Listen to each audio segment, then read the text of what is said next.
হইছে বাবা, আর পাট নিয়েন না, রুগী মেলাক্ষণ ধরে এসে বসে রয়েছে, তাড়াতাড়ি নামেন। এই বাবা, দেখে শুনে নেবেন না। চিঙ্কু বাবা হাজির। বলো বাছা, তোমার কি সমস্যা? আমার তো অনেক বড় সমস্যা বাবা, আমি আপনার নামটা অনেক শুনেছি বাবা, আমার একটা সমাধান করে দেন। সব সমস্যার সমাধান করে? চিঙ্কু বাবা,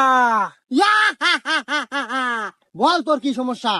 বাবা আমি তো 3 মাস হলো বিয়ে করছি বাবা, কিন্তু রাত হলে বউ আমাকে কাছে থাকতে দেয় না।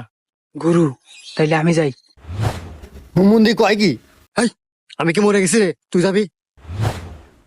শোন, তোর এই সমস্যার সমাধান আমি করে দেব, কিন্তু কিছু টাকা খরচ হবে তোর। বাবা টাকা আমার যতই যাই, কিন্তু আমার সমস্যার সমাধান চাই।